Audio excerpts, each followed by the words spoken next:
Hey guys, welcome to Testing Academy. My name is Pramod and welcome to the 30 days of automation testing with Selenium with framework creation. Guys, we are on a mission to basically create our own automation framework in Selenium with framework in 30 days. Guys, today is a day 5 where we will basically going to master the weights. So this is a topic about the weights in Selenium where we'll discuss about how to use explicit weight, implicit weight, fluent weight, all of the 3 weight. I'm going to give you step by step what are these, what are the major difference between them, when to use which one, and which one is better.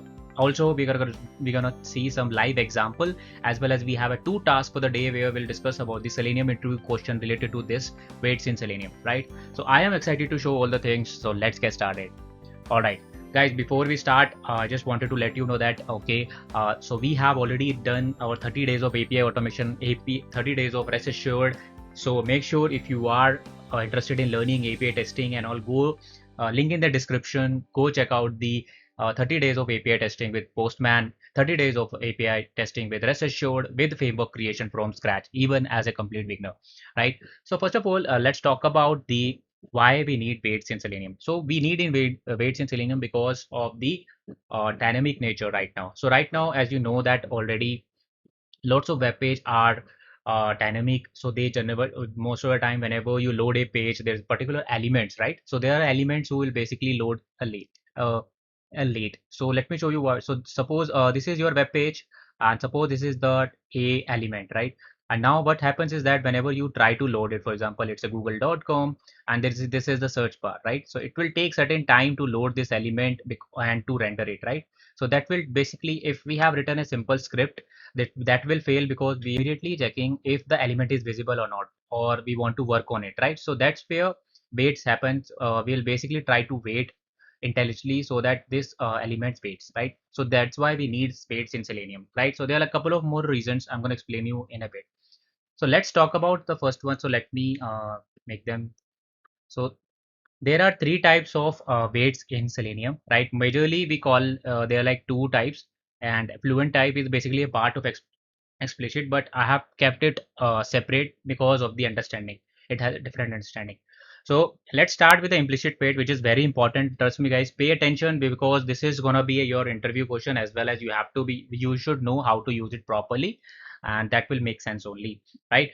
So because the framework that we are creating for Selenium in 30 days, we're gonna use some implicit as well as explicit. So make sure you pay attention to this, right? So what we are doing here is that we are basically WebDriver that we are using. So we have created an instance of WebDriver, right? So it will basically pose the DOM for a certain duration of a time, and it is a global setting. So it means it is for the all element. Now what will happen? The WebDriver will wait for a X amount of time, whatever X. So it can be seconds, milliseconds, whatever the time that you have given, right? To move to the next command. So it will basically hold it will basically going to wait till for the next command until the time duration it's happened, right? And if so type of exception, generally this is the interview question, what type of exception will be occur if we are using implicit? It will be no such a element, right? And this is one of the feature which is basically Selenium has used from Vatir was another web automation tool before that, before the Selenium, right? So still people use it. uh, One of the important point here is that once the implicit weight is set, it is applicable to the full automation script, right? So it is waiting for, so basically all the elements will get impacted in that case. And it is implicit wait is basically the maximum time between the 2 commands. So whatever the 2 commands that you are running, for example, if I mention 10 seconds, it will wait 10 seconds implicitly. And if element was not able to find, it will give you that no such element exists in that case. It is different than thread.sleep. Thread.sleep is basically it will sleep the script no good way. It's not a good way. And thread.sleep will basically hold your execution and basically explicitly telling the script to wait for a particular time rather than working with the elements, right? One of the important point here is that don't mix the implicit and explicit weights. So make sure you take that as it, right? So let's take an example of implicit wait. So I have prepared a simple demo for you, right? So implicit wait is very simple. We have created an instance of a WebDriver, and you can use the implicit wait with the timeout. So basically manage, have a certain kind of a timeouts, and we have implicit wait here. What you need to do is that you need to mention 10 second, and here you can mention the units. So time unit in second.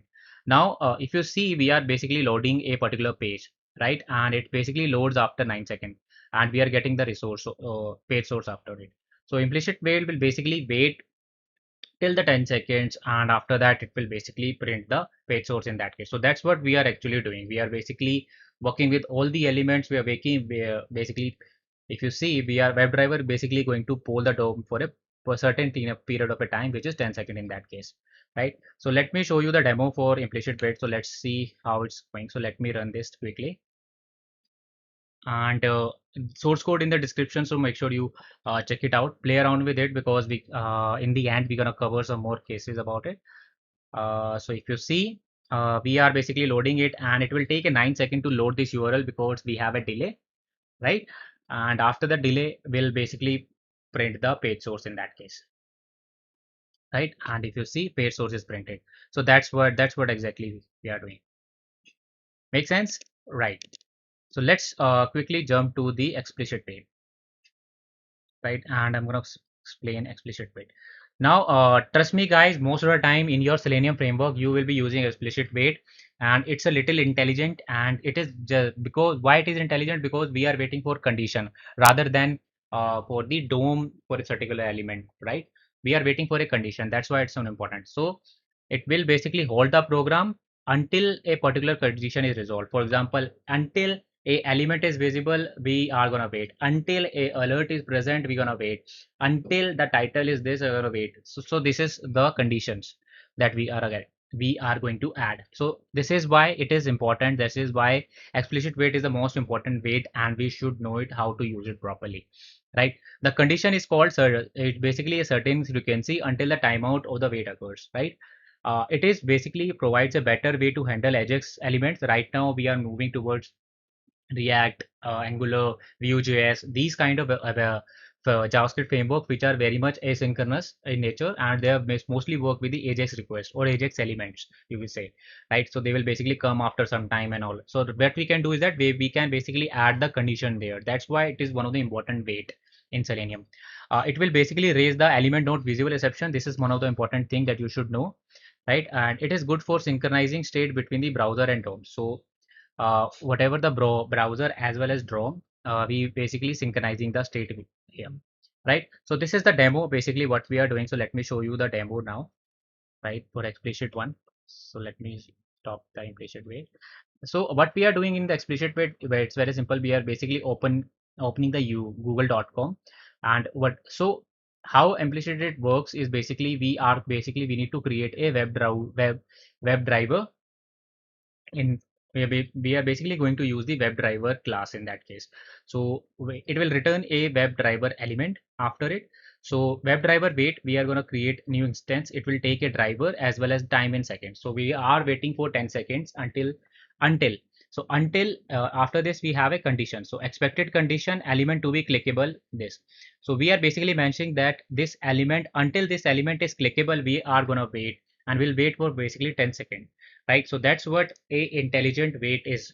We are working with element with the condition. So until is condition, right? And if you see, let me show you important thing here, right? So if you click dot, we have alert is present until the alert is present within 10 seconds. We are going to wait visibility of element, element to be clickable, presence of element, title is so there are like couple lots of different conditions that you can use.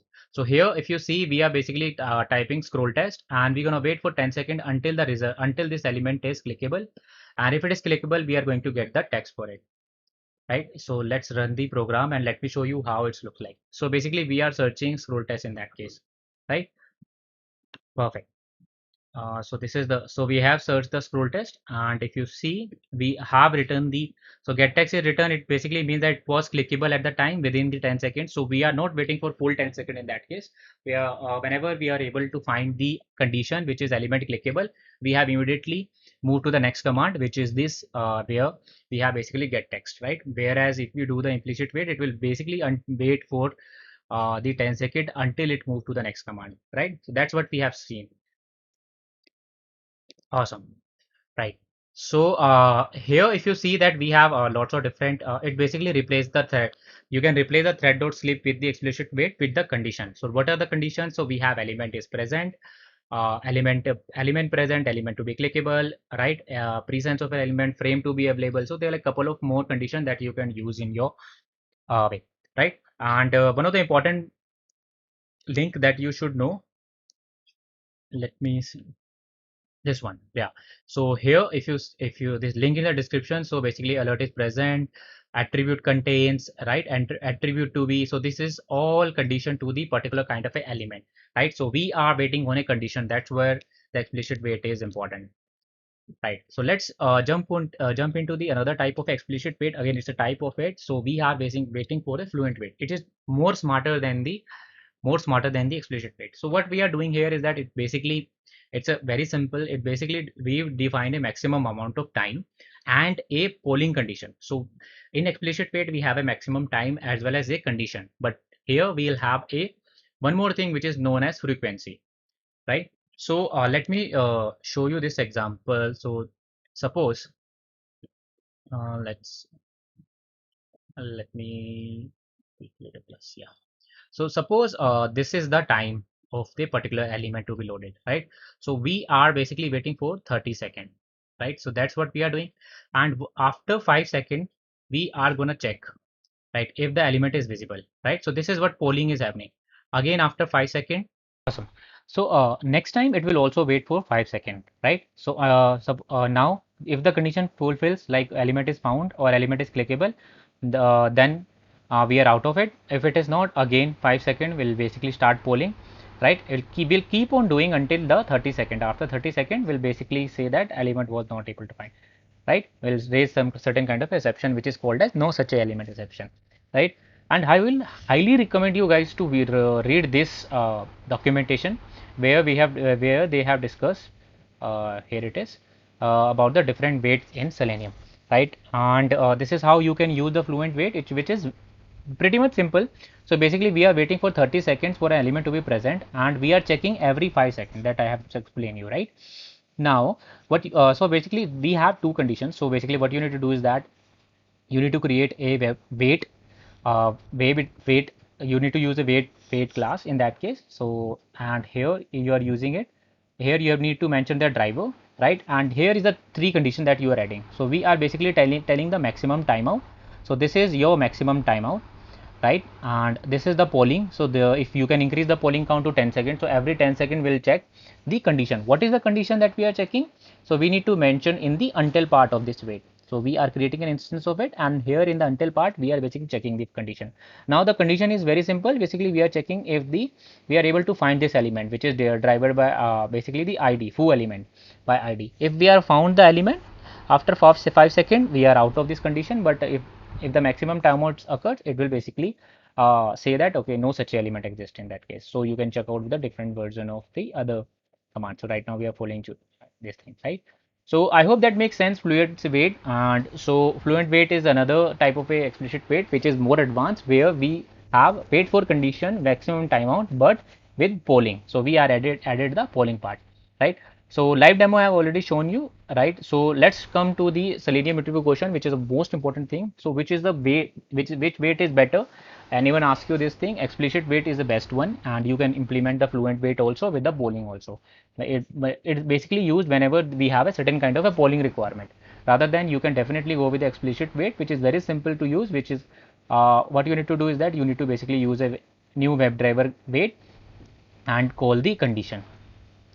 Right. What is the major difference between implicit and explicit wait? So basically explicit wait is little bit intelligent. It will wait for condition. Explicit wait is basically telling the whole script to, or for all the element to, for wait for a timeout for a particular time, right? What is fluent wait? Fluent wait is, again I have told you, it's basically a type of a wait in Selenium. It will wait for a condition. It will have a maximum timeout.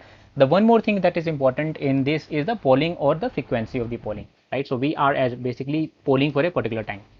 What is the alternative thread.sleep? Always go with the explicit wait in that case, right? So task for today is you need to write down the implicit, explicit wait and fluent wait that you have learned in your blog or in the Facebook group that we have, right? Or you can whatever the login page that we have basically automated previously, you're gonna use the implicit wait, explicit wait. If you want to use it the explicit fluent wait, you can use that, right? So I hope you are able to learn something new, guys, in this video. And this is basically how to use the explicit, implicit, and fluent wait. Right? Thanks a lot for watching. I'll see you the next day.